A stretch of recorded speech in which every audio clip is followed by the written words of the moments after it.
अभी तक middle east पे एक तरफा राज करे सुपर पावर अमेरिका की ईरान ने अकेले ही हेकड़ी निकाल दी है। मिडिल ईस्ट के जिन देशों पे अमेरिका और ट्रंप खूब कूदते थे, अब ये देश ईरान पे हमले के बाद अमेरिका के खिलाफ खड़े हो गए हैं। इसमें सबसे चौंका देने वाला फैसला ट्रंप के बहुत ही खास कहे जाने वाले देश ने लिया है। इस देश ने ना सिर्फ खुले तौर पे अमेरिका की हमले की निंदा की है, बल्कि ट्रंप की हरकत को कायराना कह डाला है। ट्रंप के बहुत खास कहे जाने वाले इस देश के बयान से जहां मुस्लिम वर्ल्ड में खलबली मची है, तो दूसरी ओर अमेरिका के हाथ से मिडिल ईस्ट निकलने का खतरा मंडराने लगा है। ट्रंप का वो कौन सा खास मुस्लिम देश है जिसने खुले तौर पे अमेरिका का विरोध किया है, और मिडिल ईस्ट में इसका क्या असर होगा, कि सब कुछ मैं आपको अपने इस रिपोर्ट में बताने वाली हूँ। साथ ही जब चर्चा करेंगे कि आखिर कैसे मिडिल ईस्ट अमेरिका के हाथ से निकल सकता है। नमस्कार, आप देखना शुरू कर चुके हैं 4 PM और मैं हूँ आपके साथ सिमरन। दोस्तों, अमेरिका ने 22 जून को सुबह ईरान की 3 न्यूक्लियर साइट्स फोर्डो, नतांज और इस्फहान पे बम बरसाए। ट्रंप ने जो है ट्वीट किया कि ईरान का न्यूक्लियर प्रोग्राम खत्म, मिशन सक्सेस, और पूरी दुनिया में ट्रंप और उनके समर्थक जीत का ढोल तेज तेज से पीटने लगे। लेकिन कुछ ही घंटों में जहां एक और ईरान की न्यूक्लियर साइट फेल होने का दावा खोखला निकला, तो वहीं दूसरी ओर मिडिल ईस्ट में भी ट्रंप के साथ बड़ा खेल हो गया। आपको बता दें कि जो ट्रंप अभी तक सऊदी अरब को अपना सबसे खास दोस्त मानते थे, वो सऊदी अरब ट्रंप का साथ छोड़ करके ईरान के साथ आ गया है। सऊदी विदेश मंत्रालय ने बयान दिया है कि इजराइल और अमेरिका का ईरान पे हमला एक भाई जैसे मुल्क की संप्रभुता का उल्लंघन है।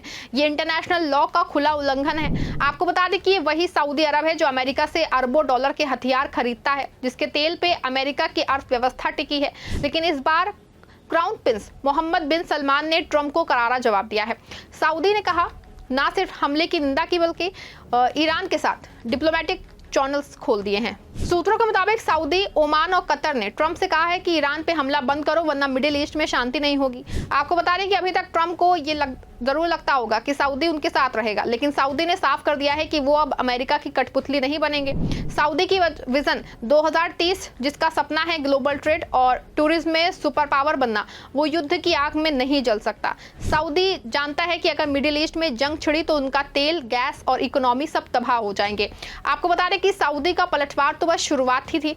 पूरा मुस्लिम वर्ल्ड अब अमेरिका और इजराइल के खिलाफ एकजुट हो रहा है। ईरान पे हमले के बाद पाकिस्तान का बड़ा बयान आया है। हालांकि पिछले दिनों पाकिस्तान के army chief Asim Munir white house में बिरयानी खा के वापस आए हैं, लेकिन अब उनका देश ईरान के साथ खड़ा है। विदेश मंत्री इशाक डार ने ट्वीट किया है कि इजराइल का हमला क्षेत्रीय शांति के लिए खतरा है। एक्स पे एक पोस्ट में कहा गया कि पाकिस्तान ने शिया देश ईरान के साथ गद्दारी नहीं की, बल्कि अमेरिका के हमले की निंदा की है। तुर्की के राष्ट्रपति रेसेप तैयब एर्दोगन ने तो हद ही कर दी है। उन्होंने कहा कि इजराइल और अमेरिका मिडिल ईस्ट को तबाह करना चाहते हैं। हम ईरान के साथ हैं और इस जंग को रोकने के लिए हर कदम उठाएंगे। तुर्की ने यूएन में इमरजेंसी सेशन बुलाने की मांग की है। आपको बता दें कि मिस्र, जो अमेरिका का पुराना दोस्त है, उसने भी हमले की निंदा की है। मिस्र के विदेश मंत्रालय ने कहा कि यह हमला मिडिल ईस्ट में अस्थिरता लाएगा, सभी पक्षों को संयम बरतना चाहिए। मिस्र ने साफ कर दिया है कि वो जंग में नहीं कूदेगा, लेकिन अमेरिका का साथ भी नहीं देगा। दूसरी ओर कतर, ओमान जैसे अरब के छोटे लेकिन ताकतवर मुल्कों ने भी अमेरिका और इजराइल को लताड़ लगाई है। कतर ने कहा कि ईरान पे हमला क्षेत्रीय सुरक्षा को खतरे में डालता है। ओमान ने भी अमेरिकी हमले को इंटरनेशनल लॉ का उल्लंघन बताया। आपको बता दें कि ईरान शिया मुल्क है, फिर भी सभी मिडिल ईस्ट के देश उसके साथ खड़े हैं, क्योंकि ईरान भले ही शिया मुल्क हो, लेकिन उसने हमेशा इस्लामिक एकता की बात की है।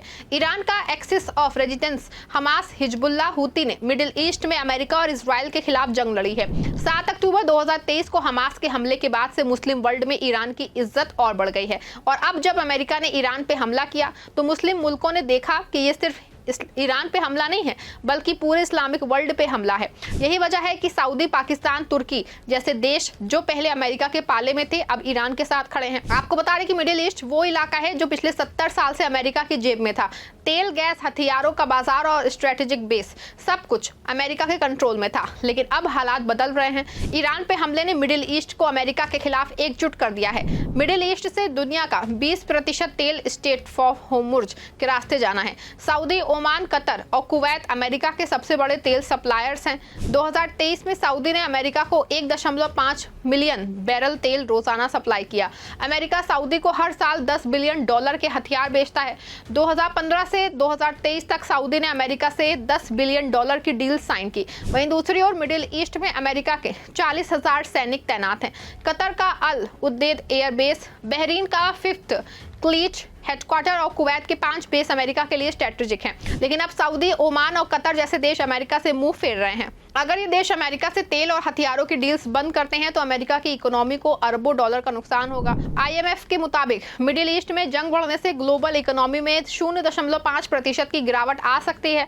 आपको बता दें कि अमेरिका का सबसे बड़ा डर ये है कि अगर ईरान स्ट्रेट फॉर होर्मुज बन रहे हैं तो तेल की सप्लाई रुक जाएगी। इससे ना सिर्फ अमेरिका बल्कि चाइना और इंडिया जैसे देशों की इकोनॉमी को भी झटका लगेगा। आपको बता दें कि एक और जहां मिडिल ईस्ट में वॉर छिड़ के अमेरिका अपनी पकड़ को कम करता जा रहा है, वहीं रूस, चाइना और नॉर्थ कोरिया खुद को मजबूत करने में लग गए हैं। आपको बता दें कि मिडिल ईस्ट का वो बड़ा बाजार जो अब तक अमेरिका के कब्जे में था, अब इन देशों की नजर में है। वैसे भी रूस ने हमेशा ईरान का साथ दिया है। सीरिया में बशर अल असद को बचाने के लिए रूस और ईरान ने मिलकर जंग लड़ी। अब रूस ने अमेरिका और इजराइल के हमले की निंदा की है और कहा कि ये मिडिल ईस्ट में तनाव बढ़ने की साजिश है। रूस के लिए मिडिल ईस्ट का तेल और गैस बाजार एक बड़ा मौका है। अगर सऊदी और अमेरिका से एक दूसरे से मुंह फेरते हैं तो रूस उसकी जगह ले सकता है। आपको बता दें कि चाइना ईरान का सबसे बड़ा ट्रेड पार्टनर है। 2023 में चाइना ने ईरान से $30 बिलियन का तेल खरीदा। चाइना ने हमले की निंदा करते हुए कहा कि मिडिल ईस्ट में शांति जरूरी है, लेकिन असल में चाइना मिडिल ईस्ट में अपनी पकड़ मजबूत करना चाहता है। सऊदी और कतर के साथ चाइना की ट्रेड डील्स पहले से बढ़ रही हैं। नॉर्थ कोरिया ने इजराइल के हमले को अमेरिका की शहर पे किया गया कायराना हमला बताया। नॉर्थ कोरिया के लिए हमला एक सबूत है कि न्यूक्लियर हथियार ही उनकी सुरक्षा की गारंटी है। आपको बता दें कि रूस और चाइना जानते हैं कि अगर मिडिल ईस्ट में अमेरिका की पकड़ कमजोर होती है तो वो वहां पे अपनी दुकान जमा सकते हैं। चाइना का बेल्ट एंड रोड इनिशिएटिव पहले से ही मिडिल ईस्ट में निवेश कर रहा है। अगर सऊदी और कतर जैसे देश अमेरिका से दूरी बनाते हैं तो चाइना और रूस के लिए ये सुनहरा मौका होगा। आपको बता दें कि ईरान ने इस हमले के बाद जो जवाब दिया वो पूरी दुनिया ने देखा। इजराइल के 14 शहरों पे 40 से ज्यादा बैलिस्टिक मिसाइलें दागी। खैबर मिसाइलों ने इजराइल के आयरन डोम को चकनाचूर कर दिया। आपको बता रहे तेल अवीव, जेरूशलम और हाइफा में गाजा जैसे हाल हो गए। ईरान ने साफ कर दिया है कि वो ना डरेगा ना झुकेगा। ईरान की परमाणु ऊर्जा संस्था ने कहा कि हमारी साइट सेफ है, कोई रेडिएशन लीक नहीं हुआ है।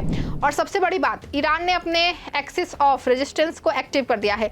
हिजबुल्लाह, हूती और इराक की मिलिशिया ने इजराइल और अमेरिका को चेतावनी दी कि अगर जंग बढ़ी तो वो चुप नहीं बैठेंगे। आपको बता दें कि मुस्लिम वर्ल्ड में ईरान का ये जज्बा एक नया उत्साह लेके आया है। लोग सड़कों पर उतर रहे हैं, रैलियां कर रहे हैं। लेकिन मिडिल ईस्ट का बड़ा बाजार जहां अमेरिकी हमले के बाद अमेरिका के हाथ से फिसलने वाला है। दूसरी ओर अमेरिका और इजराइल अब अकेले पड़ गए हैं। ट्रंप को लगता था कि वो मिडिल ईस्ट को अपनी मुट्ठी में रखेंगे, लेकिन अब सऊदी, पाकिस्तान, तुर्की जैसे देश उनके खिलाफ खड़े हैं। मिडिल ईस्ट अब अमेरिका से आज़ादी चाहता है।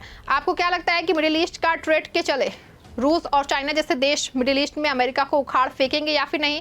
क्या ट्रंप की दादागिरी और गलत नीतियों की वजह से अमेरिका के हाथ से मिडिल ईस्ट निकल सकता है? क्या सऊदी अरब, कतर, ओमान, मिस्र के बयान के बाद अमेरिका का बाइकॉट करेंगे? पूरे मामले में आपकी जो भी राय है कमेंट में जरूर लिखिएगा।